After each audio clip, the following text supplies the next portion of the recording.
The Fusion World Starter Deck cards just got revealed at New York Comic Con, and they're looking woo. Let's talk about it. Hey everybody, Espira, and we're back with another Dragon Ball Super Card Game Fusion World video, and I'm so excited to finally have more to be able to talk about the game. You know, there was so much hype leading up to its announcements and everything around it during Gen Con and everything like that, that it's been just kind of like a waiting period, right? When are we going to hear more details about the client? When are we going to start hearing about the cards, so on and so forth? And, you know, with New York Comic Con, we just got the opportunity to be able to see the starter deck cards, or at least the leaders, which is kind of a great move forward. And then, you know, there's a couple of speculations based on what we can see with the product showcase. So without further ado, let's actually go check out and see what's in store for us. To kick it off, to provide context, of course, Fusion World is releasing in February. So the week before is when starter decks and like pre-releases, I think, are launching. And then the week after, which is February 23rd, is when the full set releases. Now, technically, this is supposed to be both the release of the digital and the physical card game.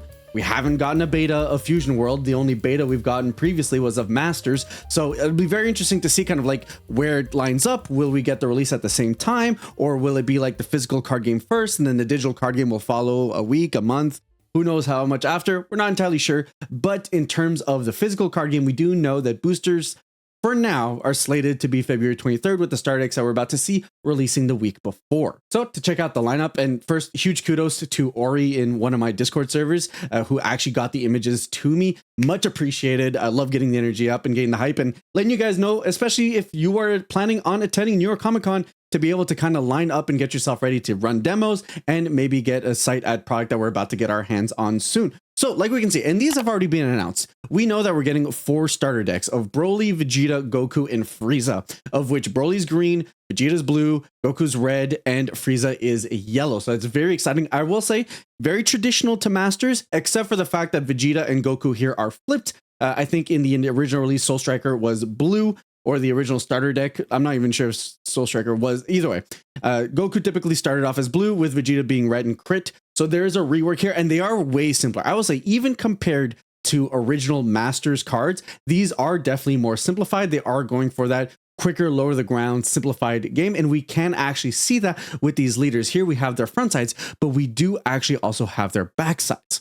So to kick us off, we do have Goku, and these are actually very similar to the demo deck ones. So if you guys went to Gen Con or went to Spiel Essen, or even are going to New York Comic Con today and you play the demo decks, you will actually see a lot of similarities between the starter deck versions of these cards and the demo deck cards. I will say there is actually a change here. Goku did get a buff. So let's see, let's read them out. On the front side, you have a 15k leader Goku. When attacking, you get to draw a card, and then awaken when your life is at 4 or less, you get to draw a card, then flip this card over. On the awaken side, when attacking, draw 1 card, and then activate battle once per turn. Choose up to 1 of your battle cards, and it gets 5k power for the battle. This is actually a buff to the demo deck, because in the demo deck, you can only choose your red battle cards. And I'm actually glad they opened this up, because, of course, I think that was a little bit too restricting with only red battle cards. Mind you, we only had the demo decks available, and I've even got like demo deck cards available here, right? Just to say, like, this is something I've been messing around with, and I've been messing with the different colors and kind of mishmashing both the Vegeta and the Goku deck together to kind of see what builds. And Goku was like by far the worst, because he could only target red cards. Now, don't get me wrong, I understand that they're trying to focus in on color identity so that it ramps people up to playing the game, but opening up that way is great. And I will say, for those guys who come from Masters originally, you can actually see the bump up in power, which is very significant. And we'll see that even more so when we look at Broly. So base level, we're now 15Ks, and Awaken, we're now 20Ks. But otherwise, nothing crazy there. Kind of the same that we see with the demo decks. Moving on to Vegeta, I think he's exactly the same. So on the front side, 15k lead. When attacking, draw 1 card. Awaken when your life is at 4 less, you get to draw a card and then flip the card over. And then on the back side, we got when attacking, draw 1 card. And activate main once per turn. If you have 7 or fewer cards in your hand, this card gets 15k power for the turn. So that's absolutely huge. It's like a card and a half worth of combo, because I think most cards in this game now combo for about 10k. So it's you know, I love the fact that you can just for free essentially turn your lead into a 15k leader. It has some great utility there in a very proactive blue deck. So big fan there in terms of what Vegeta is doing. But those we kind of already knew about. They've been playing in the demo decks. You have a vibe of what the cards do. Moving on from that, those where the new stuff comes in, and we've got Frieza. So yellow leader, 15k on the front side. When attacking, draw 1 card. Awaken when lives at 4 or less, draw 1 card, then flip this card over. Obviously going for basics, just trying to get everything. I do think it's a little too bland in my opinion. Like the fronts, for what it's worth, in Dragon Ball, you're usually going to awaken quickly more so than not. So the backside being more interesting is better. But I will say, you know, the game's going to get more complex as it grows. Naturally, this kind of get people into it. And hopefully the booster set leaders are a little bit more exciting. But to get people off the ground, this does the job. And then you awaken side, we got a 20k yellow lead. When attacking, draw one card. End of your turn, choose up to 2 of your battle cards and switch them to active mode. Now, off rip, this is as good as the battle cards will be, right? Depending on what Frieza has access to will kind of decide on whether it's good or not. It's generic. It doesn't specify it has to be a specific colored battle card.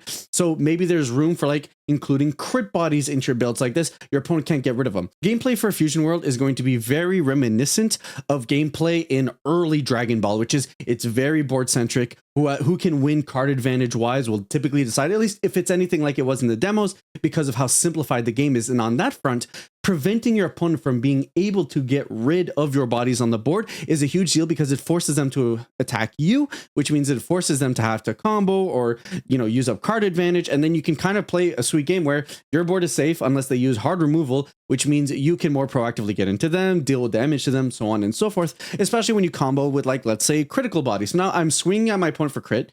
They're going to have to take the damage or discard their hand or one way or another, and they're not getting the advantage of drawing cards in their hand. And then I get to restand them. My opponent can't attack into them and is going to have to use up more resources to get rid of them while I can just keep on swinging.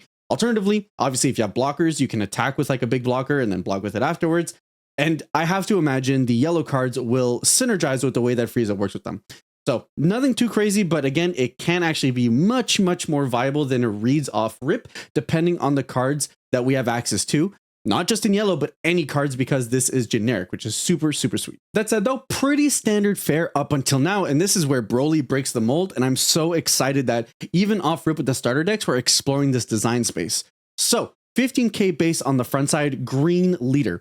When attacking, draw one card. Awaken. When your life is at 4 or less, add one card from your life to your energy in rest mode. So kind of like a ramp situation. And then flip this card over. So you don't get the draw, but you do get to accelerate your big plays. And then on the awaken side, 25k lead. Activate main once per turn. Place one of your energy in your drop. Draw one card, then this card gets a 5k power for the turn, turning him into a 30k lead. Now, I will say green typically will struggle with hand advantage in the sense because you're not really drawing cards. If you are, you're replacing them with cards in your energy. But depending on how quick Broly can go out, you do get an early energy. You're able to kind of play out big bodies, and then you start sacking that to be able to get the extra 5k to be able to draw cards. There'll be a certain point where you probably don't care about charging anymore, and that'll be your cycle. The problem, though, is that it's a cycle. It's never a +1. And then from there, you're sacking a card to draw another card, but you get combo power out of it. So it depends. Honestly, it totally depends on like how quick green can get on board, but it's very interesting to see that we've got like a 25k lead off rip. And just that by itself means that your opponent is forced to dedicate more cards into attacking into. And if we look at One Piece, I mean, Whitebeard, just off rip of being bigger and everything else is what allows it, or helps it at least, be as dominant in One Piece as it is now. And there are very few reasons, at least up until what we've seen so far, to not think that Broly could have that same impact. If we look at Masters, blue was energy manipulation, red is like aggro and like crit, yellow is suspend control kind of stuff, and then green is hand destruction. From here, it's kind of tough to kind of tell exactly where they want to go with the color distribution at the moment. But as a first look, I am excited to kind of see what the colors are trying to do. When are they going to introduce black? If they introduce black at all, who knows? But either way, very exciting here. Off rip, when we're looking at the leaders, what do I think? Now, there's full decks we haven't seen yet. So obviously do not make purchasing decisions based exclusively on the leaders. But if I was looking at the leaders, I'm saying like Broly is probably the best one just because starter deck battles are such a numbers driven game. The only thing where this might struggle is if it plays out where Broly really, really has a hard time drawing cards and he shifts down. But just based off this, 25k Broly, super good. Then I'd say Vegeta. Vegeta is awesome. The fact that you can play out your cards, then give him a 15k boost and go in. Amazing. Goku is better than the demo deck because he works with any battle cards now. And that extra 5k, you can get usage offensively and defensively, which protects your board. So it effectively counts for like half a card's of value every single time you use it. Pretty good. And then Frieza's at the bottom only because it totally depends on battle card access. There is a world in which the battle cards are good enough, or the way that the game plays out with board control, that'll be good enough for you to be able to use it. But either way, the backsides all kind of play out simply, but enough distinction to make for hopefully exciting gameplay. So I'm very excited to see where we go with that. Now, beyond the leaders, we did obviously get a product layout, and one thing to notice, which huge shout outs to Cosmic for pointing out to me, play online code included. And that's like huge to me. there are so many questions about how to play online. First, just the fact that this is on the box showcases that like the digital aspect is huge for this game. And I mean, with the marketing materials, they already showcased that that was going to be the case anyways. But regardless, play online. Now, how do they do this? That could be a big question mark, right? Just the fact that you get a code at all is a huge win, but how friendly, how generous are they going to be on, getting product over from IRL into the digital? If they do the Pokemon Live thing, which it used to be PTCGO, now I know that there's a limit or whatever, but like in Pokemon, you buy a League Battle deck or you buy a sealed product, you bring that code over, you get that in your digital version. Is it going to be a limited version? Who knows? But anything of this sort is such a huge win because it is such a great conversion from like, hey, you play physical, you can go into the digital side. You play digital, you can go to our tournaments, which are IRL, right? Like it's the back and forth. We need so many details in regards to how they're going to make digital work between the economy, card access, dusting systems, if they even exist. So there is a lot of questions that we have. But either way, I'm excited. I love to see what we saw on the products. I love what we're seeing from these leaders. And hopefully now moving forward, we see even more cards, even more reveals. I mean, February is not that far and stores have already been pre-ordering to my knowledge. So very excited to kind of see where we go from there. And if you haven't demoed yet, you can go to events and get them demoed. New York Comic Con is happening this weekend. They will be running demo events throughout the entire thing. And if you're in Italy or the Netherlands, there are Comic Cons over there that you guys are definitely going to want to check out. And of course, Gen Con and Spiel Essen are already behind us, but hopefully as we go beyond, we get more information.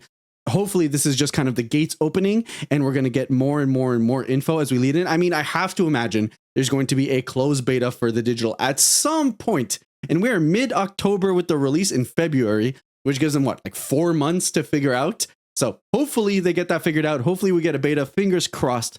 But with that said, I am so excited to be able to jump in and talk about Fusion World. So you guys let me know down below what you guys want me to talk about. And if you guys are excited yourselves and which leader do you guys want to pick up for the star decks that we saw today. And with that said, guys, I'll catch you guys on the next one. Ciao.